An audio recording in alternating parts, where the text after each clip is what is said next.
Bonjour tout le monde, bienvenue sur cette nouvelle vidéo. Aujourd'hui, je vais vous parler d'un projet qu'on doit à Delta Oscar 1 Zulu Lima. Il s'agit d'un projet qui s'appelle Radio Sat Tracker. Radio Sat Tracker, qu'est-ce que c'est? C'est une application au web moderne conçue pour les radioamateurs et les passionnés d'écoute. Il permet de prédire et de suivre en temps réel les passages des satellites directement depuis un navigateur web, sans aucune installation de logiciel. Donc c'est plutôt intéressant, d'autant plus que cette application est vraiment complète. On voit ça ensemble tout de suite.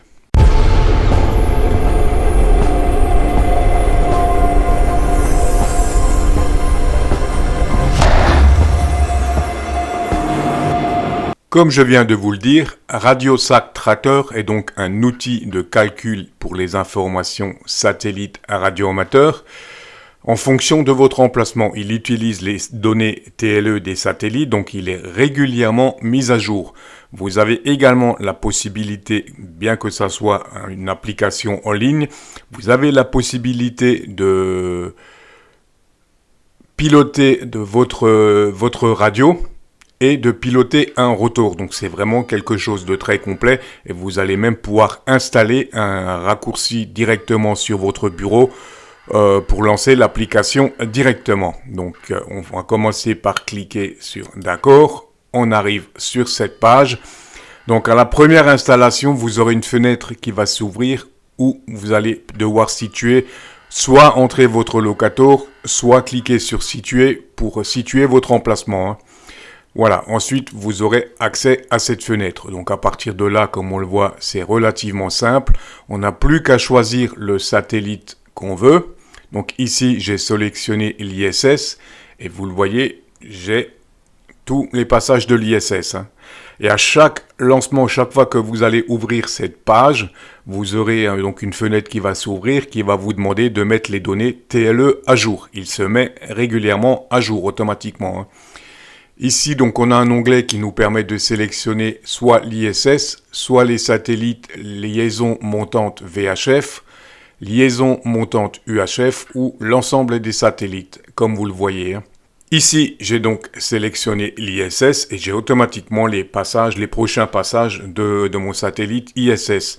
Donc, je peux les avoir sur forme de grille, c'est ce que j'ai actuellement.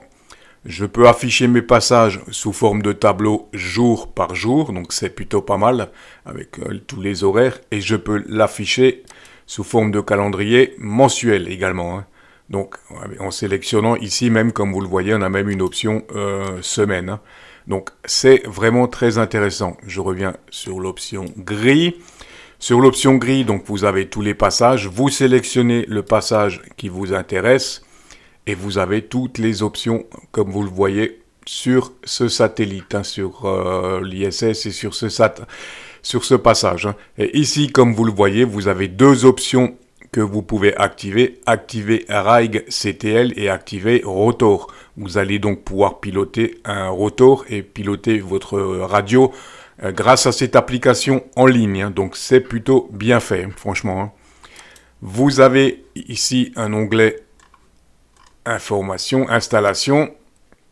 Donc vous retrouvez tout ce qu'il y a à savoir sur cette application avec tous les paramètres.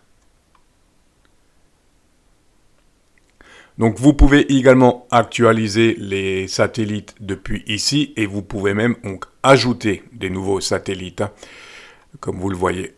Affichage, donc c'est les paramètres de la configurer l'affichage des informations. Définit le seuil d'élévation. Discours, donc vous allez pouvoir activer la synthèse vocale qui vous annonce le passage du prochain satellite. Au niveau des pré-réglages, ici, donc sélectionnez le satellite. Et ici, on a donc l'option pour piloter, comme je vous l'ai dit, notre radio et notre rotor. Synchroniser la fréquence actuelle de l'application avec votre radio via RAIG CTL. Donc, cela nécessite le port HTTP proxy, donc vous avez les informations ici. Donc, actuellement, seule la fréquence de réception est prise en charge. Et cet outil en ligne, comme vous le voyez ici, optimisé pour SDR++. Donc ça veut dire pour les SWL qui veulent suivre les satellites, qui veulent écouter les satellites avec un récepteur SDR et qui ont l'application SDR++, vous allez pouvoir avoir l'option de décalage de fréquence, hein, l'option Doppler. Hein. Votre SDR++ va automatiquement corriger l'effet Doppler, donc c'est assez intéressant. Hein. Ici, donc, cette fonctionnalité est une version alpha. Connectez-vous à un contrôleur de retour pour un suivi automatique de passage. Hein. Saisissez l'URL de base et donc vous avez les informations ici. L'application envoie des mises à jour de position pendant le suivi. Ici, configurez le calcul des trajectoires, comme vous le voyez. Et vous allez également pouvoir directement installer un raccourci. Ça vous évitera d'éventuellement de mettre ce lien en favori. Donc, dans Chrome, comme vous le voyez, dans Chrome, une icône d'installation est disponible. Vous avez la fameuse icône ici. Installer Radio Sat Tracker. Donc, je clique dessus. Installer. Voilà, et à partir de là, j'ai donc le raccourci sur mon bureau. Donc, c'est plutôt pas mal. Je reviens rapidement sur mon bureau et comme vous le voyez, j'ai donc bien le raccourci ici, Radio Sat Tracker qui a été créé. Hein. Il ne me reste plus qu'à cliquer dessus pour l'ouvrir. Donc voilà pour la fonction raccourci. Je reviens encore à la partie installation. Donc je vous ai dit ici, on a la possibilité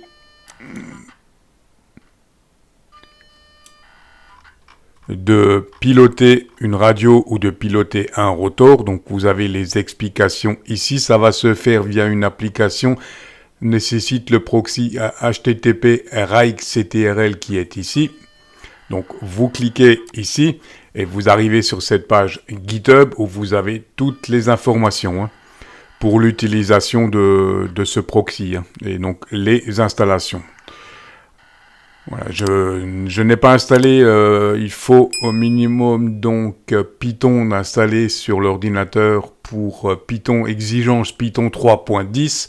Je n'ai pas Python d'installer, donc je ne peux pas vous faire une petite démonstration, mais vous avez toutes les explications ici pour prendre donc les contrôles d'un rotor de votre radio ou de votre logiciel SDR++.